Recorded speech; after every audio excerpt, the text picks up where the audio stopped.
Viewers, welcome to ZW path lab. बहुत स्वागत है आप सभी का जेडडब्ल्यू पैथ लैब चैनल में।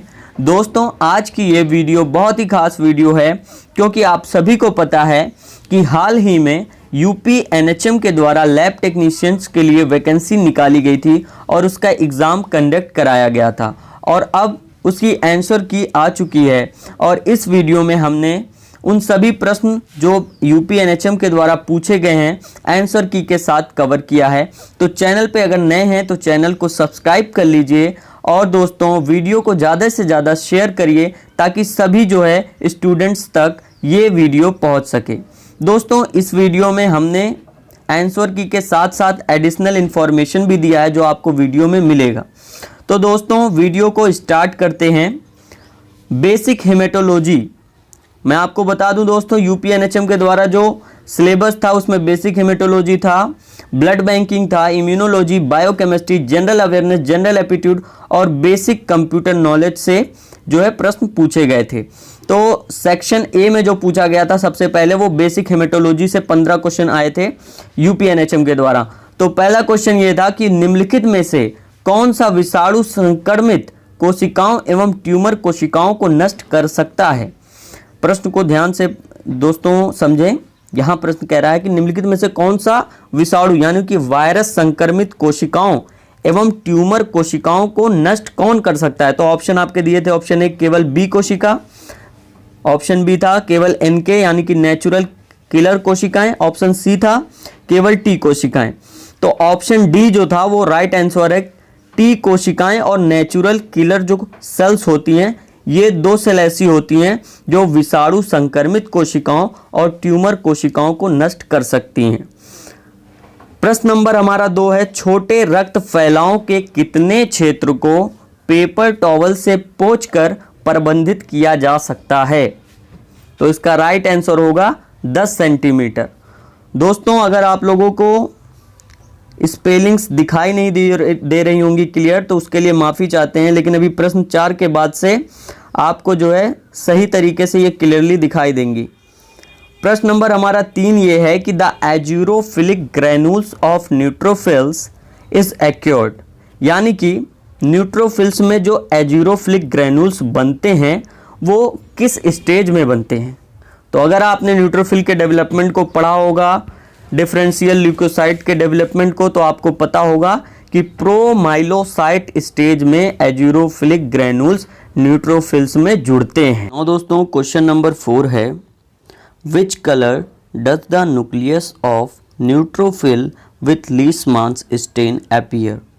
यहाँ प्रश्न कह रहा है कि लीसमान स्टेन के द्वारा न्यूट्रोफिल किस कलर का दिखाई देता है। तो करेक्ट आंसर है deep purple. Now question number 5 है, what are the markings present on WBC pipette.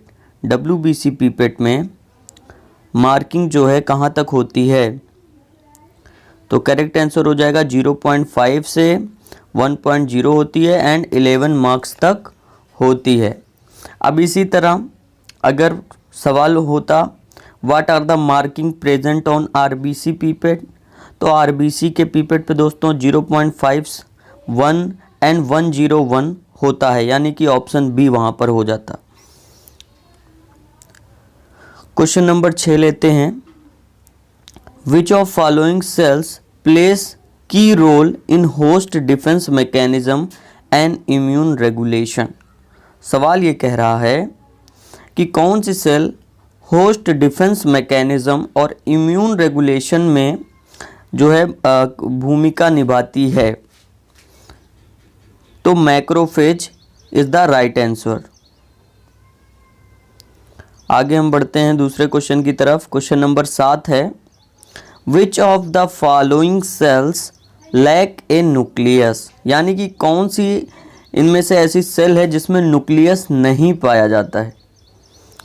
तो ऑप्शन ए रेटिकुलोसाइट्स, ये राइट आंसर है क्योंकि रेटिकुलोसाइट दोस्तों इमेच्योर फॉर्म होता है RBC का और रेटिकुलोसाइट में इसीलिए न्यूक्लियस नहीं होता है। इसके बाद में स्टेज में जो है न्यूक्लियस का जो है बनता है। नाउ क्वेश्चन नंबर 8 की तरफ हम लोग चलते हैं। ये कुछ अलग क्वेश्चन है दोस्तों, और क्वेश्चन ये है कि the FRC parameter in hematology analyzer measure. यहाँ प्रश्न ये कह रहा है कि FRC पैरामीटर में हेमेटोलॉजी एनालाइजर क्या मेज़र करता है। तो ऑप्शन आपको दिख रहा है, आंसर भी दिख रहा है, सिस्टोसाइट्स इज़ द राइट आंसर। लेकिन इस प्रश्न को जानना ज़रूरी है।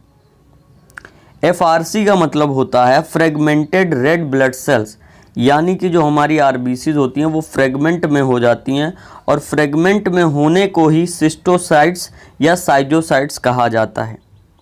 एक प्रश्न यहाँ से और बन सकता है FRC से कि detection of schistocytes is a important clue for the diagnosis of, यानी कि अगर सिस्टोसाइट्स आपको दिखाई दे रहे हैं तो वो एक इम्पॉर्टेंट क्लू होता है डायग्नोसिस का थ्रोम्बोटिक माइक्रोएंजियोपैथी। ये प्रश्न पिछले बार पूछा गया था, तो इसीलिए ये जो है जानना ज़रूरी था। नाउ क्वेश्चन नंबर 9 की तरफ हम लोग चलते हैं। क्वेश्चन नंबर 9 यहाँ कह रहा है all the following statement are false about lymphocyte except. प्रश्न ये कह रहा है कि ये सभी स्टेटमेंट जो दिए गए हैं फॉल्स हैं, लिम्फोसाइट के बारे में गलत कहे गए हैं, एक्सेप्ट किसी एक ऑप्शन को छोड़ के। तो हम देख लेते हैं ऑप्शन क्या है। ऑप्शन ए दिया है the majority of percentage B lymphocyte are present in peripheral blood, तो ये गलत है, ऐसा होता ही नहीं है। ऑप्शन बी क्या दिया हुआ है, both B and T lymphocyte originate and mature from lymphoid stem cell in bone marrow. ये जो है ये भी ऑप्शन गलत है। क्यों गलत है ये भी अभी बताएंगे हम। ऑप्शन सी है the function of B lymphocyte is cellular immunity, ये भी फॉल्स है लिम्फोसाइट के बारे में। ऑप्शन डी राइट है, जो कि है most of lymphocyte in peripheral blood are small lymphocyte, यानी कि मोस्ट ऑफ लिम्फोसाइट, ज़्यादातर जो लिम्फोसाइट होते हैं वो पेरिफेरली ब्लड में स्मॉल लिम्फोसाइट पाए जाते हैं, तो ये जो है राइट बात है। अब यहाँ पर जो दोस्तों ऑप्शन दिया है ये बहुत ही इम्पोर्टेंट चीज़ है। यहाँ से अगली बार बहुत ही ज़्यादा चांस होगा कि क्वेश्चन जो है आ जाए। जैसे कि यहाँ ऑप्शन बी में दिया है both B and T lymphocyte originate and mature from lymphoid stem cell in bone marrow. आपको पता है दोस्तों बी और टी लिम्फोसाइट दोनों ही ओरिजिनेट होता है बोन मैरो से, लेकिन जो हमारा टी लिम्फोसाइट होता है वो मेच्योर होता है थाइमस में, और जबकि बी लिम्फोसाइट ओरिजिनेट और मेच्योर दोनों ही बोन मैरो में होता है।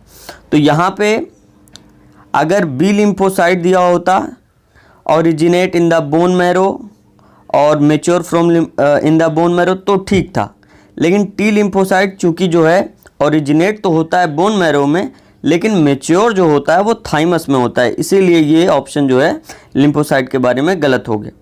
दूसरी चीज़ ऑप्शन सी जो है the function of B lymphocyte is cellular immunity. यहाँ से क्वेश्चन ये आ सकता है, देखिए सेलुलर जो इम्यूनिटी होता है वो टी सेल के द्वारा होता है, ठीक है, और बी लिम्फोसाइट जो होते हैं ये जो है ह्यूमरल इम्यूनिटी प्रदान करते हैं। तो ये जो है आप लोग हमेशा याद रखिएगा, बी लिम्फोसाइट जो है सेल मीडिएटेड जो इम्यूनिटी है वो टी सेल के द्वारा होगा, और ह्यूमरल जो इम्यूनिटी होगा वो बी सेल के द्वारा होगा। चलिए नेक्स्ट क्वेश्चन की तरफ हम लोग चलते हैं।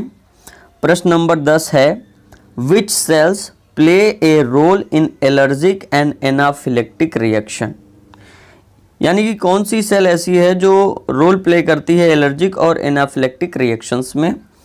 तो आपको दिख रहा होगा option number B basophil is the right answer. Basophil से एक जुड़ी और क्वेश्चन है जो आगे आपको मिलेगी, तो इसीलिए अब यहाँ नहीं बता रहे हैं, आगे जो है प्रश्न आएगा तो उसको जो है बताया जाएगा। प्रश्न नंबर 11 हम लोग लेते हैं the cell which prevents the clotting of blood inside the blood vessels by secreting heparin is, यानी कि कौन सी सेल है जो क्लॉटिंग ऑफ ब्लड जो प्रिवेंट करता है, यानी कि हिपेरिन किसको सिक्रेट करती है इन ऑप्शंस में से? तो ऑप्शन ए है न्यूट्रोफिल, ऑप्शन बी है मोनोसाइट, ऑप्शन सी है इज़ोनोफिल, ऑप्शन डी है बेसोफिल। तो आप लोग देख सकते हैं बेसोफिल जो है is the right answer. Basophil ही क्यों दोस्तों? तो बेसोफिल के बारे में मैं आपको बताना चाहता हूं कि बेसोफिल एक ऐसी सेल है जो कंटेन करती है, सिक्रेट करती है हेपेरिन को। हेपेरिन आपको पता है प्रिवेंट करता है क्लॉटिंग ऑफ ब्लड को क्लॉट नहीं होने देता है। बेसोफिल ही एक ऐसी सेल है जो हिस्टामिन को भी जो है सिक्रेट करता है और सेरोटोनिन को भी सिक्रेट करता है। हिस्टामिन जो है उसका काम ये होता है प्रमोट्स करता है ब्लड फ्लो को टिश्यूज़ तक, और सेरोटोनिन जो होता है वो हेल्प करता है स्लीपिंग में। तो ये भी जो है महत्वपूर्ण जानकारी थी जो मैंने आपको बताया। इसी तरह से इज़ोनोफिल आप लोगों को पता होगा। इज़ोनोफिल जो है सिक्रेट करता है TGF बीटा इन स्किन डिजीजेस। कोई भी जब स्किन डिजीज होती है तो इज़ोनोफिल TGF बीटा नामक एक प्रोटीन जो है सिक्रेट करता है। मोनोसाइट की अगर हम बात करें तो ये कीमोकाइंस एंड प्रोलिफरेट प्रोटीन्स को सिक्रेट करता है। इसी तरह हम आगे बढ़ते हैं। 12वां प्रश्न हमारा है which anticoagulant vial is mainly recommended for routine haematological investigation. यानी कि हेमेटोलॉजिकली जो भी इन्वेस्टिगेशन होता है रूटीनली, उसके लिए कौन सी वायल सबसे ज़्यादा यूज़ होती है? तो ये आप सभी को पता है, EDTA। EDTA का फुल फॉर्म है ethylene diamine tetra acetic acid. So dear viewers, इसी तरह के वीडियोस पाने के लिए हमारे चैनल को सब्सक्राइब कर लें, साथ ही साथ बेल आइकन के बटन को ज़रूर दबाएं ताकि जो भी हमारी नई वीडियोस आए वो आप तक जो है पहुंचती रहे। और वीडियो अगर अच्छी लगे तो दोस्तों लाइक करते रहिए और कमेंट करिए कोई भी अगर क्वेश्चन हो आपका। नाउ अब हम आगे बढ़ते हैं क्वेश्चन नंबर 13 की तरफ। क्वेश्चन नंबर 13 हमारा है which of the following should be made available for staff handling equipment and instruments. यानी कि स्टाफ हैंडलिंग के लिए इक्विपमेंट और इंस्ट्रूमेंट में कौन सी चीज़ आवश्यक है, ज़रूरी है, होना चाहिए? तो आप लोग देख सकते हैं आंसर लिखा ही हुआ है स्टैंडर्ड ऑपरेटिंग प्रोसीजर। यहाँ और भी ऑप्शन थे emergency procedure, safety guidelines, practical manuals, लेकिन ये नहीं होंगे क्योंकि जब भी दोस्तों स्टाफ हैंडलिंग इक्विपमेंट्स और इंस्ट्रूमेंट की बात आएगी तो वहाँ पे SOP यानी कि स्टैंडर्ड ऑपरेटिंग प्रोसीजर ही फॉलो किया जाता है, जिसमें सभी चीज़ें मेंशन होती हैं जैसे कि emergency procedure, safety guidelines, practical manuals, ये सभी चीज़ें आपकी SOP में मिल जाती हैं। तो यहाँ पर राइट आंसर इसीलिए स्टैंडर्ड ऑपरेटिंग प्रोसीजर होगा। आगे बढ़ते हैं हम लोग दोस्तों। Question number 14 which of the following is not a preferred vein to collect venous blood.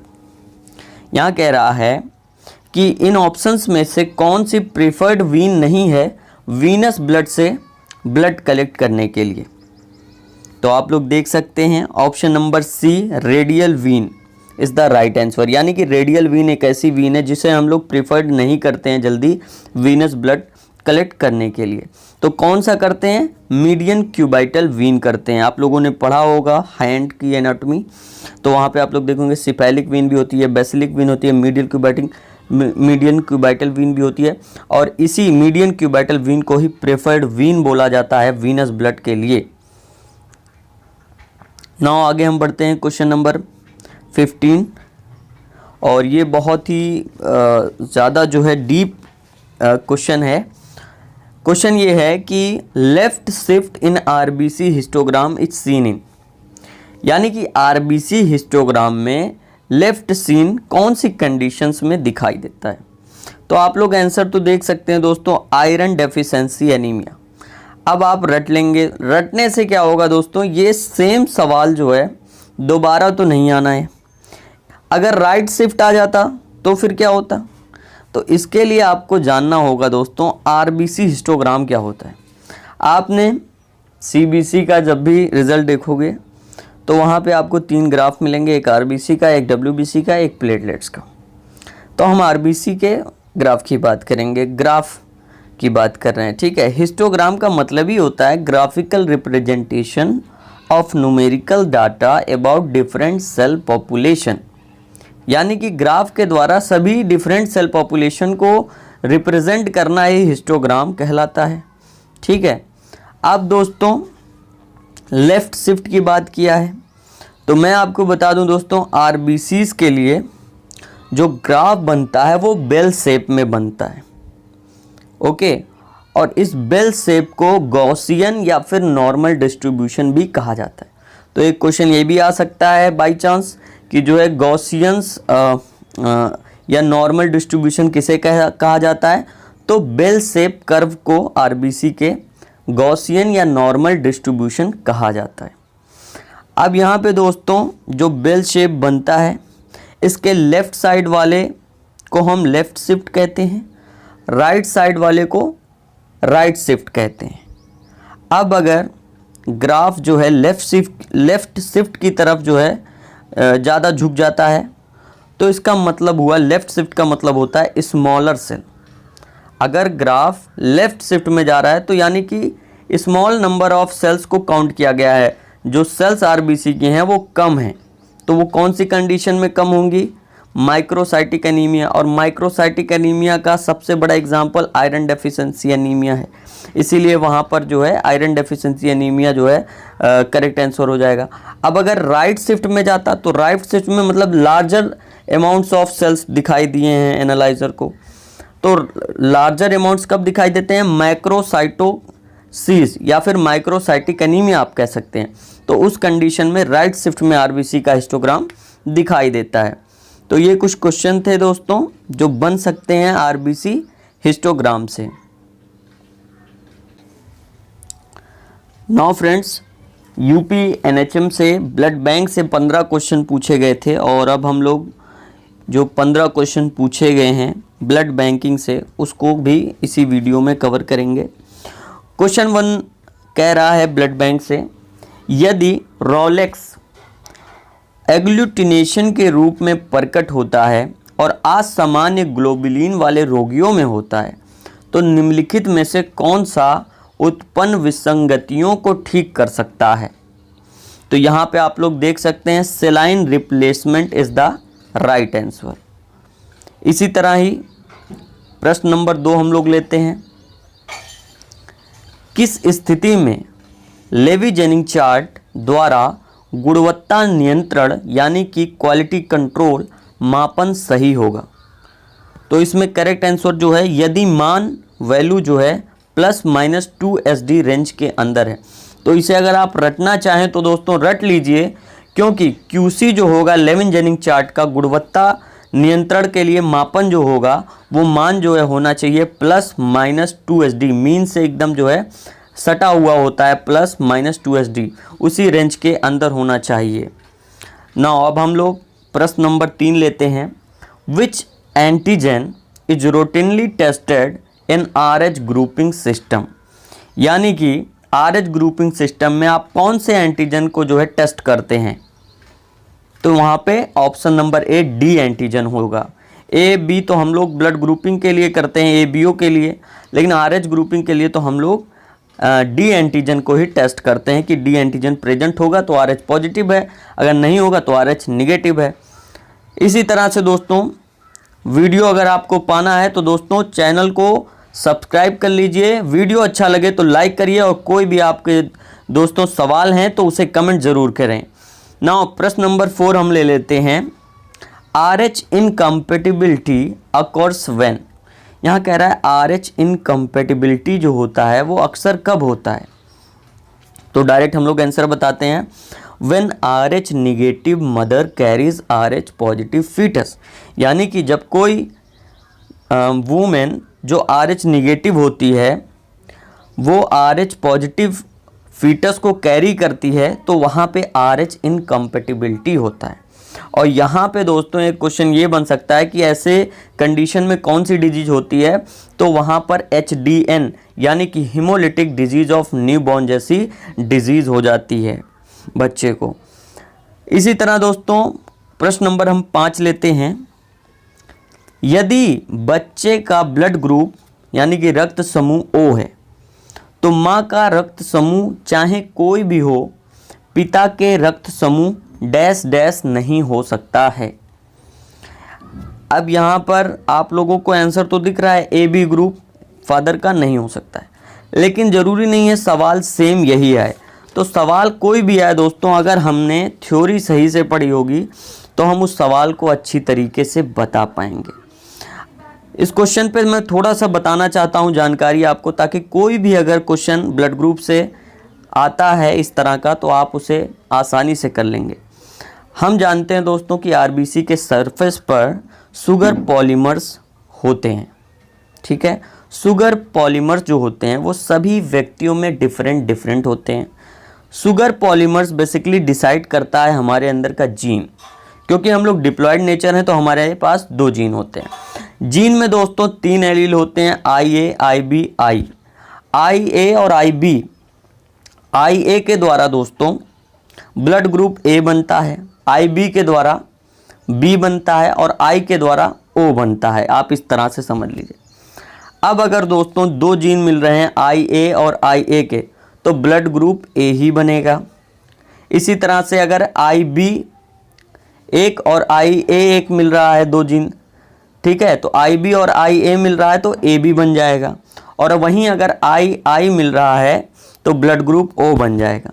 इसी तरह से हम आपसे क्वेश्चन पूछ रहे हैं, मान लीजिए दोस्तों, तो क्वेश्चन हम जो ये पूछ रहे हैं दोस्तों वो ये है कि if mother has O blood group, child has O group, then what can be the blood group of father. यानी कि अगर माँ का ब्लड ग्रुप O है, चाइल्ड का ब्लड ग्रुप भी O है, तो फादर का ब्लड ग्रुप क्या होगा। अगर इस तरह से क्वेश्चन आ रहा है तो क्या होगा। ऑप्शन मैं आपको दे देता हूँ। ऑप्शन ए है O, ऑप्शन बी है A, ऑप्शन सी है B एंड ऑप्शन डी है ऑल आर पॉसिबल। तो इसको आप लोग मिलाएंगे तो आपको पता चल जाएगा दोस्तों। अगर I, देखिए ब्लड ग्रुप अगर I है फादर का दोनों, तो ही बच्चे का O ग्रुप बन सकता है,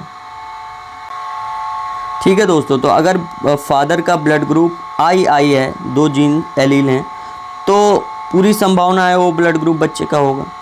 अब अगर फादर का ब्लड ग्रुप A होगा तो उसके पास एलील में क्या होगा, IA और I होगा, ठीक है दोस्तों। I जो है एक्सप्रेस नहीं करता है आपको, A एक्सप्रेस करता है, इसीलिए इसका A ब्लड ग्रुप हो जाएगा। तो अगर A ब्लड ग्रुप होता है तो उसमें 2 एलील होते हैं, IA और I। तो यहाँ पर I से जो है लेकर बच्चा O ब्लड ग्रुप बन सकता है, तो वहाँ पे संभावना है। अब यहीं पे ऑप्शन सी अगर हम लें B, अगर फादर का ब्लड ग्रुप B हो तो उसके पास कैसे एलील होंगे, IB और I। तो IB से तो O नहीं बन पाएगा, हो सकता है I से बन जाए, तो यहाँ B ब्लड ग्रुप से भी O बच्चे का बन सकता है। वहीं पे ऑप्शन डी जो है हमारा करेक्ट आंसर हो जाएगा, क्योंकि सभी ऑल ऑप्शन जो हमने दिए वो पॉसिबल हैं, उनसे जो है बच्चे का ब्लड ग्रुप O बन सकता है। लेकिन AB अगर ऑप्शन में होता तो क्या AB से बच्चे का ब्लड ग्रुप इस क्वेश्चन में बन सकता था, नहीं बन सकता था, क्योंकि AB में जो एलील होंगे फादर के वो IA और IB होगा और बच्चे का O बन रहा है, तो किस तरह से बन पाएगा जबकि फादर के ब्लड ग्रुप में एलील ही नहीं है I का, तो वहाँ पे AB जो है रॉन्ग हो जाता। तो इसी तरह से ब्लड ग्रुप से जो है क्वेश्चन आते हैं दोस्तों। हमें क्या करना है, थ्योरी क्लियर करनी है। जब थ्योरी हमारी क्लियर होगी तो कोई भी क्वेश्चन कैसा भी बना लें वो हम आसानी से कर सकेंगे। नेक्स्ट प्रश्न हमारा क्वेश्चन नंबर 6 है ब्लड बैंक से, the blood group with very low risk of causing reaction during transfusion is. यानी कि कौन सा ऐसा ब्लड ग्रुप है जिसके द्वारा बहुत ही कम रिस्क होता है काउज करने का रिएक्शन ड्यूरिंग ट्रांसफ्यूजन। ट्रांसफ्यूजन के दौरान जो है उससे बहुत कम चांस होता है कि रिएक्शंस हो। तो वो कौन सा ब्लड ग्रुप है, आप लोग देख सकते हैं O नेगेटिव है। O नेगेटिव एक ऐसा ब्लड ग्रुप है जिससे बहुत ही कम चांस होता है कि अगर किसी में ट्रांसफ्यूजन किया जाए तो उसमें रिएक्शन हो। ऐसा क्यों, क्योंकि O नेगेटिव ब्लड ग्रुप में कोई भी एंटीजन नहीं पाया जाता है। O नेगेटिव में दोनों जो है anti A anti B antibodies पाई जाती हैं, लेकिन एंटीजन O ब्लड ग्रुप में कोई भी नहीं पाया जाता है। यहाँ पे O पॉजिटिव भी दिया था, लेकिन इसमें क्योंकि D एंटीजन होता है तो उससे रिएक्शन हो सकता है, लेकिन क्योंकि O नेगेटिव में D एंटीजन भी नहीं मौजूद होता, इसीलिए इससे बहुत ही कम चांस होता है रिएक्शंस होने का। इसी तरह से प्रश्न नंबर 7 हमारा है, what is the storage temperature for whole blood red blood cells in a blood bank. यानी कि रेड ब्लड सेल्स जो होती हैं होल ब्लड, उसका स्टोरेज टेम्परेचर ब्लड बैंक में कितना होता है? तो ऑप्शन ए 2 से 6 डिग्री सेंटीग्रेड होता है। अब यहीं पे दोस्तों जो PRBC होता है, पैक्ड रेड ब्लड सेल, उसमें CPD-A1 होता है। CPD-A1 होता है और वो जो है 35 डेज के लिए वैलिड होता है PRBC, और उससे जो है 2 से 6 डिग्री सेंटीग्रेड पे रखा जाता है। इसी के साथ यहाँ ऑप्शन बी में दिया है -20 डिग्री सेंटीग्रेड और बिलो। तो -20 डिग्री सेंटीग्रेड के टेम्परेचर पे प्लाज्मा को रखा जाता है और वो 1 साल तक वैलिड होता है, यानी कि 12 मंथ तक। 22 से 24 डिग्री सेंटीग्रेड ऑप्शन सी दिया है, ये प्लेटलेट्स के लिए दिया है। प्लेटलेट्स का जो स्टोरेज टेम्परेचर है वो 22 डिग्री से 24 डिग्री सेंटीग्रेड है और 5 दिन की वैलिडिटी होती है। 5 दिन के बाद प्लेटलेट्स एक्सपायर हो जाता है। ठीक है, तो इसी तरह से क्वेश्चन नंबर 7 दिया था। अब हम बढ़ते हैं आगे दूसरे क्वेश्चन की तरफ। Question number 8। क्वेश्चन नंबर 8 कह रहा है which blood group is called universal donor and universal recipient respectively. यानी कि कौन सा ब्लड ग्रुप ऐसा है जो यूनिवर्सल डोनर है, जो चाहे उसे दे सकता है, और यूनिवर्सल रेसिपिएंट मतलब किसी से भी ले सकता है, वो कौन सा ब्लड ग्रुप है? तो ऑप्शन ए है, option A O negative. O negative एक ऐसा ब्लड ग्रुप है जो किसी को भी चढ़ाया जा सकता है। और ऑप्शन उसी ए में ए बी पॉजिटिव, ये यूनिवर्सल रेसिपिएंट है, ये किसी से भी ब्लड ले सकता है। नाउ अगले क्वेश्चन की तरफ बढ़ते हैं हम लोग। क्वेश्चन नंबर 9 कह रहा है समूह ए रक्त समूह यानी कि ब्लड ग्रुप ए प्रणाली द्वारा स्त्रावित एंटीजन कौन से हैं? ब्लड ग्रुप ए के द्वारा स्त्रावित एंटीजन कौन से हैं? तो ऑप्शन यहाँ पे आपको बी मिल जाएगा, जो कि राइट आंसर है, ए और एच एंटीजन। ए एंटीजन तो आप लोगों को पता है, उसके वजह से ब्लड ग्रुप का जो है नाम हो जाता है कि ए ब्लड ग्रुप है। एच एंटीजन क्या है? एच एंटीजन दोस्तों प्रीकर्सर होता है to each ABO blood group antigen except Bombay blood group. Bombay blood group में एच एंटीजन नहीं पाया जाता और सभी एबीओ ब्लड ग्रुप में एच एंटीजन होता ही होता है। नाउ अब इसी तरह से हम लोग प्रश्न नंबर 10 ले लेते हैं। और दोस्तों वीडियो बहुत ही मुश्किल से हम लोग बनाते हैं, तो अगर आपको वीडियो अच्छी लगे तो ही जो है लाइक करें, और चैनल पर अगर नए हो तो सब्सक्राइब उसे ज़रूर कर लें। चलिए हम लोग चलते हैं प्रश्न नंबर 10 की तरफ। ए और बी एंटीजन के बीच में क्या अंतर होता है? What is the difference between A and B antigen? तो वहाँ पे ऑप्शन नंबर सी, एक शर्करा अणु इज द राइट आंसर, यानी कि 1 शुगर मॉलिक्यूल्स का डिफरेंस होता है ए और बी एंटीजन के बीच में। प्रश्न नंबर 11 ले लेते हैं। What is the shelf life of red cells if CPD-A1 is used in the blood bag? ये मैंने आपको बताया था अभी आंसर इसका। यहाँ पूछ रहा है कि रेड सेल्स जो होते हैं उसका जो सेल्फ लाइफ होता है CPD-A1 में, सिट्रेट फॉस्फेट डिस्ट्रेस एडेनिन, उसमें कितना होता है? तो आप लोग देख सकते हैं option B 35 days is the right answer. अब इसी तरह से अगर पूछ लेता What is the shelf life of red cells if CPD-A1 with सैगम is used in the blood bank? तो मैं आपको बता दूं दोस्तों, जब सैगम ऐड होता है बैग में तो जो वैलिडिटी होती है वो 7 दिन बढ़ जाती है, तो वहाँ पे 42 डेज हो जाता अगर सैगम ऐड होता तो। इसी तरह प्रश्न नंबर 12 है विच एंटीजन, सॉरी माफ कीजिएगा, which antibodies are seen in the plasma of blood group O? यानी कि ब्लड ग्रुप O में कौन सी एंटीबॉडीज पाई जाती हैं? तो आप सभी को पता है O ब्लड ग्रुप में कोई भी एंटीजन नहीं पाया जाता है, लेकिन दोनों ही एंटीबॉडीज एंटी A और एंटी B पाई जाती है। तो यहाँ पे anti A anti B, option A is the right answer. A B blood group में क्या होता है? ए बी ब्लड ग्रुप में दोनों ही एंटीजन पाए जाते हैं, परंतु एंटीबॉडीज उसमें नहीं पाई जाती है। कोई भी एंटीबॉडीज नहीं पाई जाती, ना कि एंटी ए ना ही एंटी बी, तो ये भी याद रखें। प्रश्न नंबर 13 है what is the expiry for platelet concentrate if stored at 22 to 24 degree centigrade in blood bank. मैंने कहा ना दोस्तों, ऑप्शन बहुत इंपॉर्टेंट होता है। ऑप्शन इसीलिए दिया जाता है ताकि दोबारा उससे कोई अलग तरह का क्वेश्चन बन सके। तो ऑप्शन पे भी विशेष ध्यान दिया करिए अगर आप प्रीवियस क्वेश्चन पेपर को जो है लर्न कर रहे हैं। तो यहाँ कह रहा है प्लेटलेट कंसनट्रेट का एक्सपायरी डेट अगर 22 से 24 डिग्री सेंटीग्रेड पर रखते हैं तो कितना दिन का होता है। तो मैंने बताया था 5 डेज का होता है। तो option A is the right answer. इसी तरह से क्वेश्चन नंबर 14 है, निम्नलिखित में से कौन सा उस रीति का स्रोत नहीं हो सकता है जिससे ABO विसंगतियां हो सकती हैं। यहाँ पर option B is the right answer, जो कि है उचित ढंग से संग्रहित अभिकर्मक का उपयोग। क्वेश्चन नंबर 15 ले लेते हैं हम लोग। All the following are technical errors causing false negative reaction except. यहाँ कह रहा है कि all the following are technical errors, इनमें से जो सभी हैं वो टेक्निकल एरर्स होकर फॉल्स निगेटिव रिएक्शन दे सकती हैं। यानी कि फॉल्स निगेटिव रिएक्शन आप समझ रहे हैं ना दोस्तों, इसका मतलब ये हुआ कि वो कोई चीज़ अगर मतलब पॉजिटिव भी होनी थी तो वो निगेटिव आ रही है। ठीक है, तो यहाँ प्रश्न ये कह रहा है कि all the following are technical errors causing false negative reaction except, यानी कि इन सभी में से सभी टेक्निकल एरर्स की वजह से फॉल्स निगेटिव रिएक्शन देती हैं, लेकिन कोई एक ऑप्शन को छोड़कर, एक्सेप्ट इसीलिए दिया है। तो यहाँ पर जो हमारा आंसर होगा वो ओवर सेंट्रीफ्यूगेशन राइट आंसर होगा, क्योंकि not using appropriate serum to cell ratio option A. यहाँ पे लिखा है सीरम का अगर हम अप्रोप्रिएट यूज़ नहीं करते हैं सेल रेशियो से, तो आप ही बताइए सीरम का आप जो है अप्रोप्रिएट मात्रा में लोगे ही नहीं तो रिएक्शन होगा नहीं, और रिएक्शन नहीं होगा तो पॉजिटिव ही नहीं आएगा।